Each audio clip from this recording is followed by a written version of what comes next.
At 75, Jack Youngblood finally speaks about the truths he carried longer than the fractures in his leg. For decades, fans only saw the warrior, the man who ran through pain, blood, fear, and expectation as if they were nothing more than chalk dust on a field of cold grass. But legends never rise without shadows. And behind the fearless number, 85, behind the helmet coated with dirt from battles that shook the 70s and early 80s, there were moments he never allowed the world to see. He was the last of a dying breed. A defensive end, built from grit, anger, and an obsession with proving he belonged.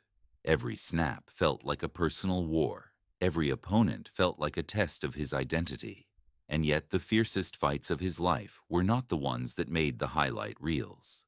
They were the ones that unfolded in locker rooms, film rooms, and boardrooms, where politics, pride, and betrayal shaped careers as sharply as any hit.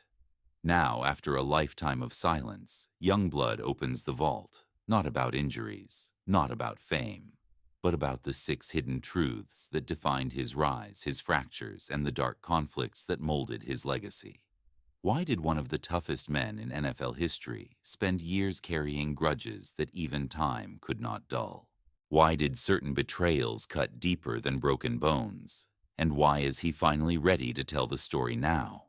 Jack Youngblood did not simply enter the National Football League. He erupted into it. Born in Florida and shaped by the heat, the soil, and the relentless drive of Southern football culture, he grew into a defensive end who seemed carved from stone. When the Los Angeles Rams drafted him in the early 70s, they were not just selecting a player. They were welcoming a force that would redefine what toughness meant in an era already overflowing with grit. Youngblood was not the biggest end of his generation, but he carried something more valuable than size. He carried obsession. His game relied on speed, violent leverage, and a refusal to accept that any blocker could contain him. As the years unfolded, he became the embodiment of the Rams' identity: fierce, unyielding, ruthless in pursuit. His career unfolded during a transformational period for the league. Rules shifted, offenses exploded, and the Rams stood as one of the most intimidating defenses on the field. Youngblood anchored that defense with a style that combined discipline and fury. Off the field, he was known for quiet intensity. On the field, he spoke through hits that rattled quarterbacks and linemen who underestimated his leverage. Every Sunday felt like a declaration. He would not break. He would not yield. He would play through whatever the game demanded. That image reached mythical status during the postseason run when he played through a fractured fibula. The image of him limping but attacking slower but still vicious defined not only his career but the spirit of a generation. Yet myths often hide uncomfortable truths. Behind the courage was pressure, behind the loyalty was conflict, and behind the victories were fractures that did not heal with time. Throughout the 70s and early 80s, the Rams were a team pulled between brilliance and chaos. Internal politics shaped decisions. Coaches clashed with players, ownership sought control, and within that landscape, Youngblood became both a symbol of strength and a magnet for tension. His fire made him indispensable. It also placed him in the center of conflicts that would leave lasting marks. He fought for respect, for leadership, and for recognition in a league that prized brutality but often dismissed the men who embodied it. As he aged into a veteran leader, the battles changed. They moved from the line of scrimmage to the meeting rooms. Disagreements about strategy, about culture, and about loyalty created rifts that cut deeper than any block or tackle. Youngblood remained loyal to his team, but loyalty sometimes demanded silence. Now, decades later, he is ready to break that silence. These are not simply stories of rivalry. They are truths shaped by betrayal, pride, and the unforgiving nature of a sport that devours even its greatest warriors. What follows is the countdown of 6 hidden truths that defined Jack Youngblood far more than any statistic ever could. The 6th hidden truth of Jack Youngblood begins with a name that rarely appears in highlight reels, but shaped him more than any legendary quarterback he ever chased. It was the long-running clash with Ray Malavasi. Their relationship was not built on open hostility. It was built on slow-burning tension, a quiet storm that grew over seasons and eventually created a divide that neither man fully addressed. Malavasi was a coach defined by structure and order. Youngblood was a player defined by instinct and controlled fury. When those two forces collided, the spark was inevitable. Youngblood entered the Rams' locker room as a young defender hungry to prove his worth. He had survived a chaotic college environment and reached the NFL with a belief that his willpower could bend any moment in his favor. Malavasi believed in discipline. He believed in the system. He trusted schemes more than personalities and expected his players to follow without question. Most did. Youngblood did not. His style came from reading a block in real time, feeling the quarterback's drop, sensing the shift in the running back's shoulders. Malavasi wanted alignment and precision. Youngblood wanted controlled chaos. The tension began with tactical disagreements. In several early games, Malavasi demanded strict containment. Youngblood believed the correct move was to attack. The arguments built behind closed doors. Film sessions became battlefields. Malavasi saw a player who wanted too much freedom. Youngblood saw a coach who refused to trust the instincts that made him great. Both men wanted victories. Both believed their method was the only way to get them. That clash simmered through the mid-70s. The iconic moment came during a late-season stretch when the Rams' defense struggled to generate pressure. Critics blamed the line. Some blamed the scheme. In one meeting, Malavasi publicly questioned whether Youngblood was freelancing too much. The room fell silent. Words like that cut deeper than any block. Youngblood felt his integrity attacked. He believed he had spent years sacrificing his body for the Rams. He believed his injuries, his leadership, and his commitment demanded respect. Malavasi believed he was simply demanding accountability. The turning point arrived when Youngblood lobbied for more input in the defensive design. He wanted adjustments to help the line penetrate more aggressively. Malavasi rejected the idea. The refusal felt personal. Youngblood believed the coach saw him as a problem rather than a leader. From that moment, their relationship shifted. They still worked together. They still chased victories. But something inside Youngblood hardened. The fractures in their partnership grew silently while the team continued to win. Years later, during the famous playoff run where Youngblood played through the fractured fibula, the divide became even clearer. Malavasi praised the team. He praised the system. He praised the collective. Youngblood rarely heard his name mentioned. The lack of recognition fueled an internal fire. He believed that performance proved he had earned more than quiet acknowledgement. He believed his sacrifice should have reshaped the way Malavasi saw him. The cold truth is that Youngblood never forgot those moments. The public never saw the frustration. They only saw the warrior limping onto the field. Behind that warrior was a man who felt his coach underestimated him at the moments that mattered most. Their relationship was never repaired. Both men moved forward. Both men respected each other. But respect is not the same as trust, and trust is not the same as loyalty. He carried that rift for decades, not with anger, not with bitterness, but with the lingering sense that greatness often requires silence in moments where truth demands a voice. Youngblood played for the Rams. He bled for the Rams. But in his heart, he knew the divide between him and Ray Malavasi defined a chapter of his career that fans never saw. The fifth hidden truth in Jack Youngblood's story revolves around a conflict that was quieter than any sideline shouting match, yet far more personal than any rivalry on the field. It was his long-standing rift with teammate Larry Brooks. To the outside world, the Rams' defensive line looked unified, brutal, cohesive, a wall of force that defined the team's identity throughout the 70s. But behind the curtain, Youngblood and Brooks existed in a delicate balance between mutual respect and clashing pride. They needed each other to dominate. They also pushed each other to the verge of fracture. When Brooks arrived, he was young, explosive, and determined to carve out his own legacy. Youngblood was already established as the face of the line. He believed in toughness, discipline, and paying dues. Brooks believed in raw talent and immediate impact.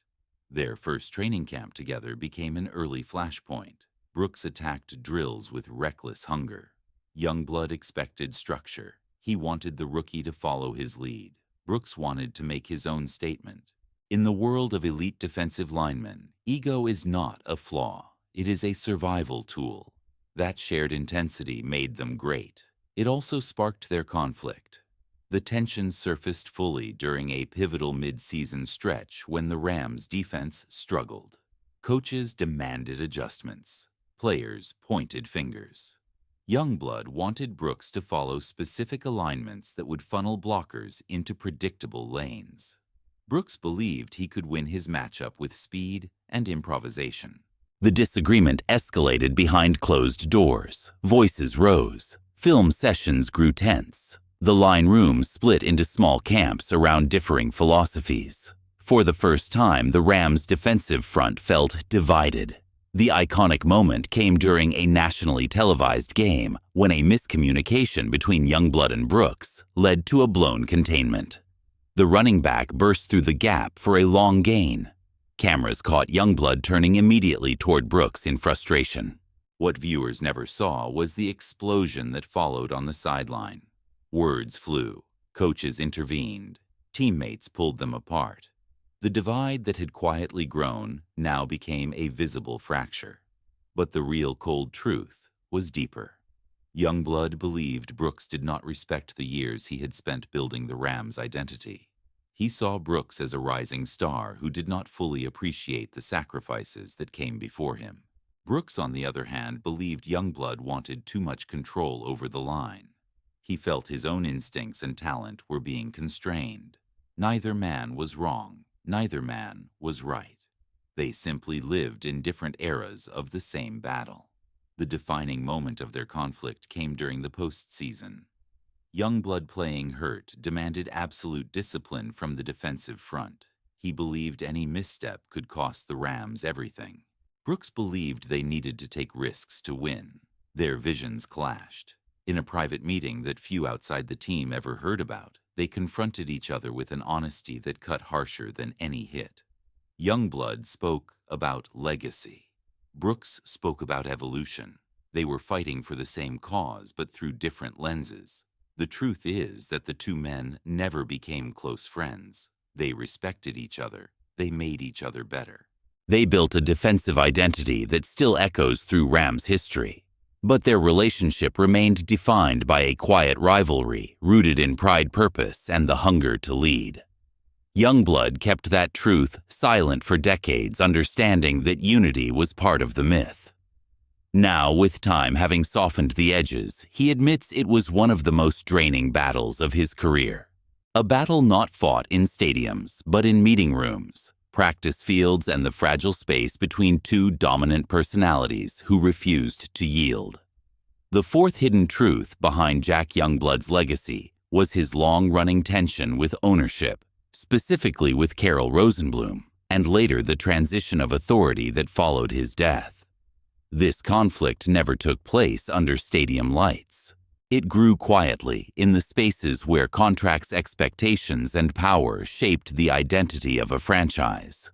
For Youngblood, a man who believed loyalty was the foundation of greatness, those boardroom tensions cut deeper than any hit he absorbed on the field. Rosenblum was a charismatic owner with a businessman's mind and a showman's instinct. Youngblood was a warrior drawn from dirt and willpower.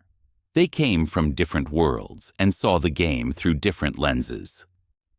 Rosenblum valued results, but also the politics that created them. Youngblood valued sacrifice. The first fracture appeared early in his career, when negotiations for a new contract unfolded with less respect than he believed he had earned.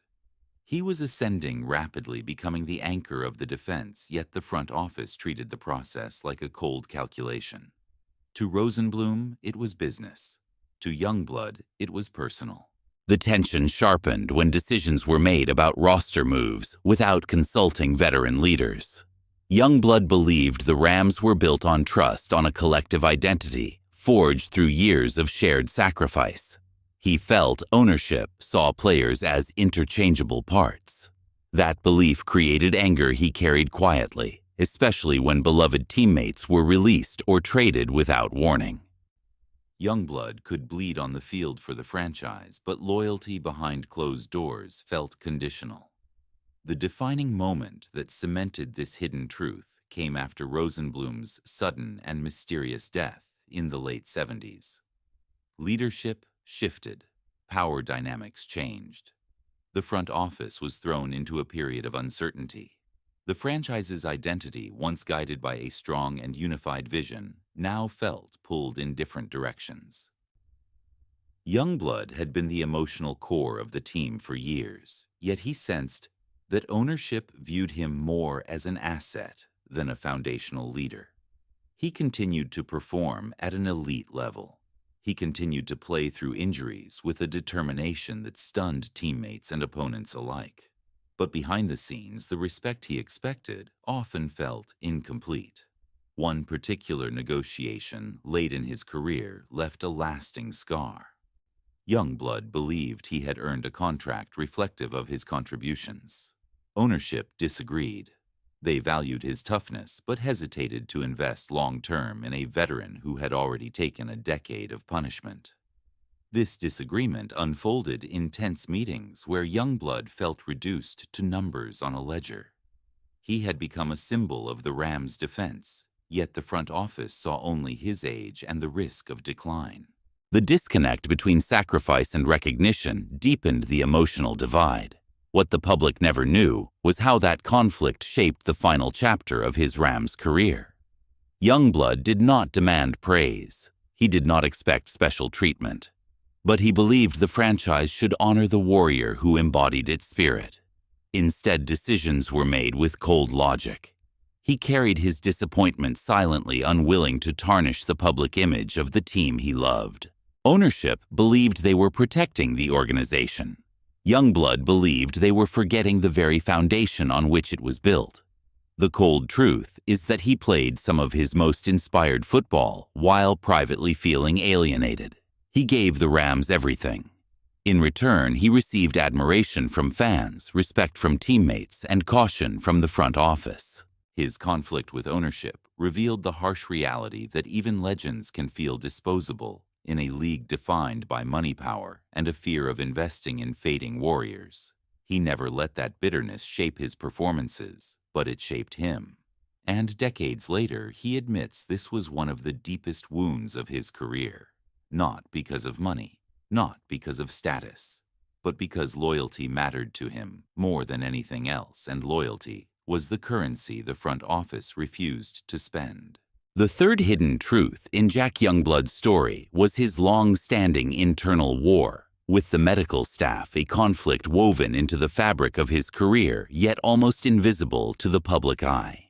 To the millions who watched him tear through blockers, Youngblood was the embodiment of invincibility. But behind that myth was a recurring battle over pain limits and the definition of toughness in an era when medical caution was often sacrificed for the sake of winning. From his earliest seasons, Youngblood viewed injury not as a setback, but as an inconvenience. He grew up in a football culture that celebrated pain as proof of commitment. If something hurt, you taped it, braced it, or ignored it. The Rams' medical staff came from a different philosophy. They believed in preservation protocols and long-term caution. That difference in perspective set the stage for years of tension. The friction began quietly. A sprained ankle here, a hyperextended knee there. Youngblood would insist he was ready while doctors urged rest. Coaches sided with him at times, believing his presence mattered more than his condition. Other times, they deferred to medical evaluations, much to his frustration. The staff's insistence on conservative treatment felt like a personal challenge. Youngblood saw it as hesitation, as doubt, as a lack of belief in his capacity to overcome. The tension escalated during the mid-70s when he sustained a series of injuries that threatened to slow his dominant rise.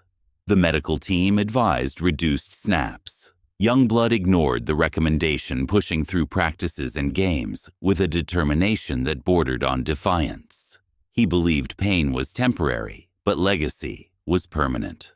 The doctors believed ignoring pain could lead to permanent damage. Each side believed they were protecting him. Each believed the other was wrong. The fracture in their relationship reached its defining moment during the legendary playoff run, where Youngblood played through a fractured fibula. Fans saw a warrior limping onto the field. Teammates saw inspiration. The medical staff saw a worst-case scenario unfolding in real time. They warned him that the injury could worsen, that he risked long-term mobility, that no athlete should endure that level of pain. For Youngblood, those warnings became fuel. He believed their caution was an obstacle he had to defeat. He viewed the doubt as motivation to prove his own resilience. Behind closed doors, the arguments grew sharper. At one point, the team doctor reportedly threatened to bench him for his own safety. Youngblood fired back that no one had the authority to pull him from a battle he had earned the right to fight. Coaches were caught in the crossfire. The medical staff insisted on protocol. Youngblood insisted on destiny. The image of him fighting through pain captured the hearts of fans, but it also deepened the divide within the organization. The truth he never shared publicly was that he felt misunderstood. The medical staff saw him as a reckless competitor. He saw himself as a leader willing to bleed for his teammates. He believed the staff measured risk in ways that ignored the emotional gravity of the moment. They believed he measured toughness in ways that ignored long-term consequences. Neither perspective was fully wrong, but in the heat of the era, there was no room for middle ground. What makes this hidden truth so complex is that it carried no villains, only conflicting philosophies. Youngblood admits today that the staff meant well, but in the crucible of those years, he viewed them as barriers to his purpose. The cold truth is that the greatest battle of his career was not against an opponent. It was the struggle to balance his own unbreakable will with the voices urging caution. He won that battle on the field, but the scars it left lasted long after the cheers faded. The second hidden truth behind Jack Youngblood's unforgiving legacy revolves around his turbulent relationship with the Los Angeles media. It was a clash, not of physical force, but of perception, narrative, and control. To the public, Youngblood was the picture of toughness. But the media, hungry for stories and addicted to conflict, often twisted that image into something that strained him in ways he rarely discussed. Their spotlight was both a crown and a curse. In the 70s, Los Angeles was unlike any other football city. It was a sprawling machine built on entertainment personalities and headlines that needed to be bigger than life. The Rams were not just a football team. They were a storyline, a piece of the city's mythology. And every hero the city embraced became a target for scrutiny the moment they showed vulnerability. Youngblood was no exception. Reporters loved the intensity he brought to the field. They loved the fire in his eyes and the violence in his play. But they also loved drama, and drama lived in the spaces where the truth was incomplete. The friction began early in his rise to stardom. A local columnist published a piece questioning whether his aggressive style was hurting the team by taking him out of position. It struck a nerve. Youngblood believed he was fighting for the Rams' identity. The writer believed he was simply providing analysis. But the article marked the beginning of a pattern. Every mistake, every missed assignment, every late hit became a story. It did not matter that his impact far outweighed the miscues. The media wanted contrast. They wanted the duality of the hero who could also be the problem. As his profile grew, so did the pressure. Youngblood spoke carefully, giving short, direct responses to avoid misinterpretation. Yet, the more cautious he became, the more writers suggested he was hiding something. His silence became a canvas for speculation. In an era before social media, journalists held immense power over a player's reputation. Youngblood felt the weight of that power every time he walked into the locker room after a loss. The questions grew sharper, the angles grew more sensational. The most iconic moment of this conflict arrived during a tense stretch in the late 70s. The Rams suffered a humiliating defeat, and the media immediately questioned the defense's leadership. One headline singled out Youngblood as the symbol of a toughness myth fading under pressure. To him, that headline was a dagger. It ignored the injuries he fought through the sacrifices he made, the internal battles the public never saw. It reduced years of dedication to a single narrative that sold papers. Behind the scenes, Youngblood confronted a reporter after a particularly inflammatory story. The conversation grew heated. Voices rose. Teammates stepped in to cool the moment. But the damage lingered. Youngblood felt betrayed by a machine that celebrated him on Sunday and dissected him on Monday. He realized that the media did not care about truth. They cared about conflict, and conflict was something they believed he carried in abundance. The cold truth is that Youngblood began to resent the spotlight. Not the attention from fans, but the scrutiny from those who never stepped onto a field, yet shaped the perception of those who did. He hated that the media reduced his legacy to headlines. He hated that they turned private tensions into public debates. And he hated that they seemed eager to expose flaws instead of honoring sacrifice. Yet, through all of it, he never broke publicly. He never lashed out in interviews. He never fed their hunger for drama. Instead, he played harder. He pushed deeper. He let his actions drown out the noise. But internally, he carried the bitterness for decades. What he reveals now is simple. The greatest hits of his career were not made with pads and helmets. They were made by words. And some of those words left bruises that never healed. The deepest hidden truth in Jack Youngblood's life was not about a rival lineman, a stubborn coach, or even the front office politics that shaped his career. It was the bitter fracture between him and quarterback Pat Hayden, a rift that quietly defined the final years of the Rams dynasty. While their conflict rarely leaked into public view, those who lived inside the team felt the tension every day.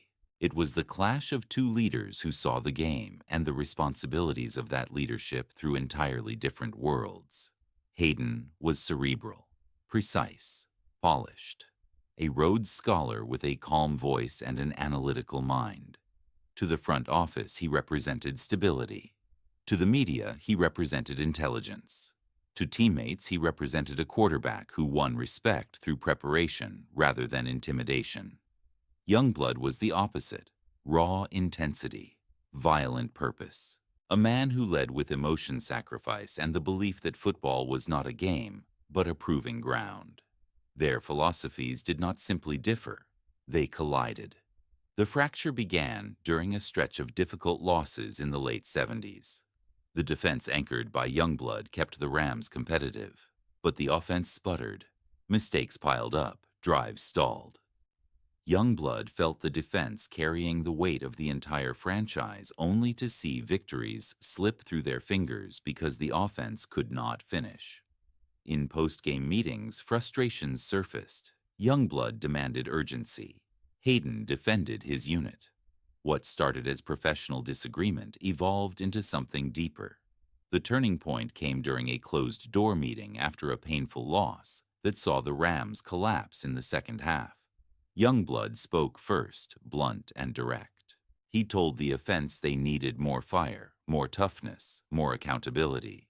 Hayden responded with equal conviction, insisting that leadership required composure, patience, and trust in the system. Their argument escalated quickly. Voices rose. Teammates shifted uncomfortably. Both men believed they were right. Both believed the other embodied everything missing from the team's identity. For Youngblood, toughness was not about bravado. It was about sacrifice. He believed a quarterback should feel the weight of every defensive player who bled to protect the team's chances. Hayden believed leadership required strategic discipline, not emotional explosion. Their differing philosophies began to bleed into daily interactions. What had once been mutual respect shifted into careful distance. When the team won, the divide stayed quiet. When they lost, it grew louder. The most symbolic moment of their rift came during a high-stakes game when Hayden threw a costly interception. Youngblood, playing through pain, once again confronted him on the sideline with raw frustration. Cameras missed the moment, but teammates remembered it vividly. It was not a scream. It was a cold, hard sentence delivered with absolute conviction. Hayden, normally composed, snapped back. The two leaders stood inches apart, the air charged with resentment. Coaches separated them, but the damage was done. Behind the scenes, the front office increasingly sided with Hayden. They valued his professionalism and quiet polish. Youngblood began to feel that his decade of sacrifice held less weight in their eyes than a quarterback who fit the city's preferred narrative. The divide grew until it became a silent truth baked into the team's culture. The defense followed Youngblood. The offense followed Hayden. And the franchise paid the price in cohesion. The cold truth is that Youngblood never fully forgave Hayden. Not for mistakes, not for interceptions, but for what he saw as a failure to match the emotional intensity required to lead a team built on blood and grit.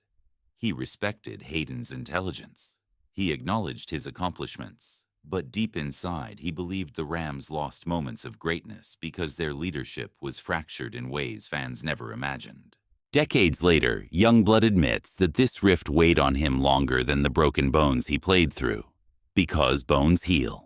But disappointment in leadership, especially from those you needed the most, lingers like a bruise that never fully fades. The bonus hidden truth in Jack Youngblood's story centers on a figure almost no one would expect. It was not a rival, not a coach, not a teammate who battled him in the trenches. It was his complicated and often misunderstood relationship with Merlin Olsen, the gentle giant who stood beside him for years and formed one of the most respected defensive duos in NFL history. To the world, they were inseparable pillars of the Rams' defense. But privately, their bond carried an undercurrent of tension born from ambition, identity, and the struggle to share a spotlight that was never big enough for two legends. Olsen was calm, articulate, and revered. Youngblood was fiery, restless, and violent in his pursuit of dominance. Together they anchored a defensive line that terrified offenses across the league. But as Youngblood rose into stardom, he found himself living in the shadow of Olsen's polished public image. Reporters gravitated toward Olsen's composed persona. Coaches often framed the line's success around his leadership. Even when Youngblood was the one bleeding through taped injuries, fighting through impossible pain, the narrative often leaned toward Olsen as the face of the unit. The tension reached its peak during Olsen's final season. Youngblood believed he had earned the right to be recognized as the new anchor, the emotional heartbeat of the Rams' defense. But much of the organization still treated Olsen as the unquestioned leader.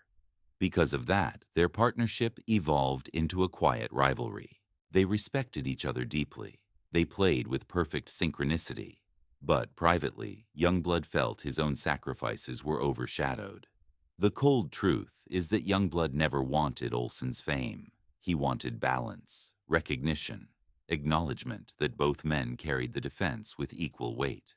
Their relationship remained respectful, even warm at times, but it was never as seamless as the myths claim. And in revealing this truth, now Youngblood finally admits the complexity behind one of the NFL's most iconic duos.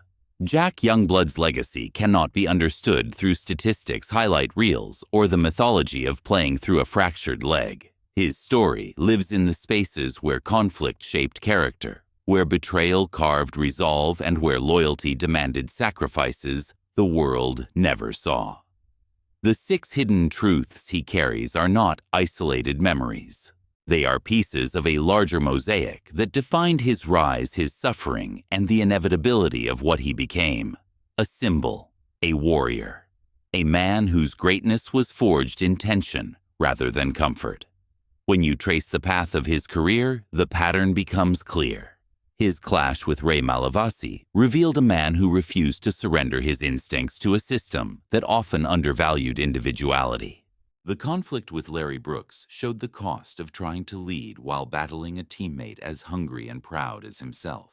The long war with the medical staff exposed his belief that destiny outranked caution, that legacy was more important than longevity. His bitterness toward the media displayed the emotional scars carved by narratives he never agreed to, and his deep fracture with Pat Hayden illuminated the truth that leadership divided is leadership weakened. Add to that the complicated rivalry with Merlin Olsen, and the picture becomes undeniable. Youngblood's journey was a landscape of pressure points constantly threatening to break him. But they never did. They bent him, hardened him, shaped him into a man who believed toughness was not just about pain tolerance, but about emotional endurance. Every conflict forced him to redefine who he was. Every betrayal pushed him to fortify his identity.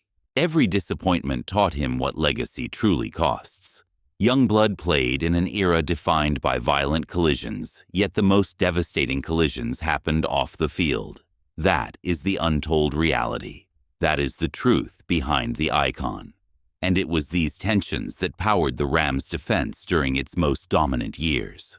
Youngblood was more than a pass rusher. He was the emotional furnace of the team. When the Rams entered stadiums across the country, opponents did not fear the scheme.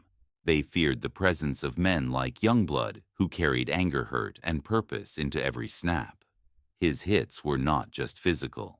They were statements, proclamations that he refused to be overshadowed, underestimated, or dismissed. These hidden truths also explain the dichotomy of his public persona and private reality. To fans, he was unbreakable. To teammates, he was unyielding. But to himself, he was a man constantly wrestling with expectations both external and internal. He understood that being the face of a franchise came with burdens no one else could carry. He also understood that leaders are often shaped by the conflicts they never resolve. Youngblood did not resolve his. He absorbed them. As the years passed and the Rams' dynasty drifted into memory, the meanings of these conflicts shifted. The anger softened. The bitterness faded. What remained was clarity. He understood why Malavasi demanded control. He understood why Brooks fought for his own identity. He understood that the medical staff wanted to protect him, even when he refused to listen. He understood that the media was doing its job, even if their words felt like wounds. He even understood eventually that Pat Hayden led the only way he knew how. And he understood that Merlin Olsen's elegance made him the natural focal point of the defense. But understanding does not erase the truth. And the truth is that these tensions shaped his legacy as surely as sacks and tackles. They defined his internal landscape. They fueled his performances. They strengthened his resolve. They reminded him what it felt like to fight battles no one else could see. When fans look back at Jack Youngblood, they see toughness. But toughness is shallow without context. His toughness came from emotional fractures that never fully healed, from conflicts he carried long after the final whistle, from the realization that the NFL does not reward loyalty, sentiment, or fairness. It rewards survival. And Jack Youngblood survived everything the league threw at him, both visible and hidden. His legacy endures because it is carved from honesty as much as heroism, because it reflects the truth that greatness is never born in peace, and because whether he admits it or not, the shadows he walked through defined him more than the lights ever could. Jack Youngblood's story forces us to rethink what toughness truly means. It is easy to celebrate the sacks, the broken leg, the warrior spirit that fans remember.